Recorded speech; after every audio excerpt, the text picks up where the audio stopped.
Well, good evening, everyone. If you would, open to Luke chapter 2. I'll read from there in just a minute. Luke chapter 2. I didn't ask JoJo to lead that song, but I'm glad he did. It works out pretty well with what I'm going to talk about.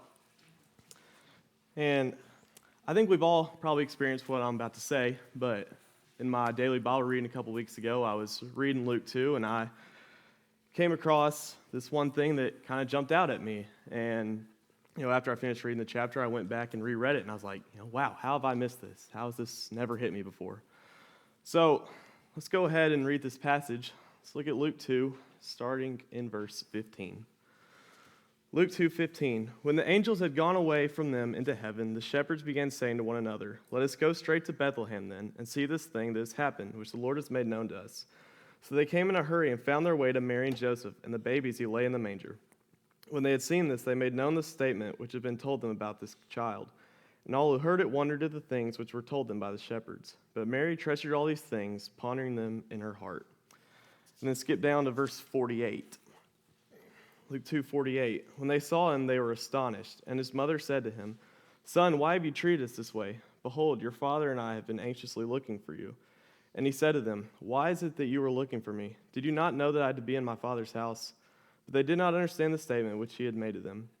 And he went down with them and came to Nazareth, and he continued in subjection to them. And his mother treasured all these things in her heart. You notice how both of those passages end. It says Mary pondered these things in her heart. It's a pretty powerful statement, and it kind of got me thinking, and that got me to write this invitation. So tonight, let's briefly talk about what do I have treasured in my heart. I'm going to divide this into two sections. I'm going to give three things that we shouldn't have in our hearts, and then briefly at the end, I'm going to give three ideas of what we should have in our heart. First, we should not treasure idols in our hearts. Everyone knows 1 Timothy 6, verse 10. For the love of money is the root of all sorts of evil, and some by longing for it have wandered away from the faith and pierced themselves with many griefs. But what about the things that money can buy?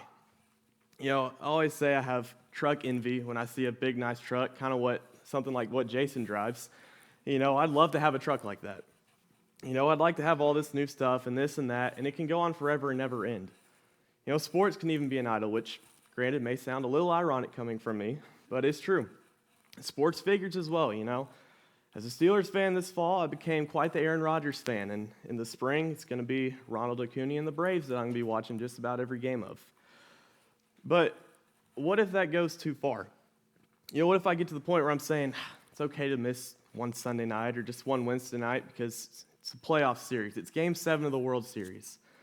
Does that, or the equivalent thought for wherever your own interests lie, does that ever pop into our minds? And if so, I'd say we're probably towing a line that we don't want to cross. Look at Matthew chapter 6, starting verse 19. Matthew 6:19, do not store up for yourselves treasures on earth, where moth and rust destroy, and where thieves break in and steal. But store up for yourselves treasures in heaven, where neither moth nor rust destroys, and where thieves do not break in and steal. For where your treasure is, there your heart will be also. There's not much more I can say about that. Secondly, we should not treasure ourselves. And now, obviously, we need to like ourselves enough to take care of ourselves. But tonight I want to talk a little more specifically about pride. It's very easy to feel prideful about things when life's going well or when we accomplish something pretty big. And this oftentimes leads us to believing that we're a little bit better than we are. It doesn't take long for things to totally flip upside down and blindside you. And that's why we need to stay humble through the good times and the bad. Proverbs 16, verse 18, pride goes before destruction and a haughty spirit before stumbling. Also James 4, verse 6, but he gives a greater grace. Therefore it says, God is opposed to the proud, but gives grace to the humble. Jesus also says in Mark 7 that pride and foolishness come from within and defile the person. Instead of being up on our high horse, we need to have a servant's mentality like Jesus did. Pride will only take us farther away from being like Christ, which is what we're all striving for. And thirdly, we should not treasure sinful worldly desires. 1 John chapter 2, starting in verse 15.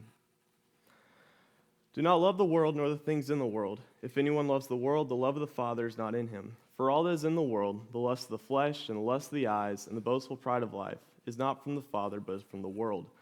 The world is passing away and also its lusts, but the one who does the will of God continues to live forever. I have a note in the margin of my Bible on verse 16 that says, the eyes are the window to the soul. And I think it's absolutely true. Wherever our eyes wander, our soul is going to be affected by. And likewise, if our soul is in the wrong place, soul is going to lead the eyes to wander. And so we have to keep our souls and our hearts pure. And back in Mark 7, where I just referenced, let's grab that whole passage. Mark 7, starting in verse 20. And he was saying, that which comes out of the person, that is what defiles the person. For from within, out of the hearts of people, come the evil thoughts, acts of sexual immorality, thefts, murders, acts of adultery, deeds of greed, wickedness, deceit, indecent behavior, envy, slander, pride, and foolishness.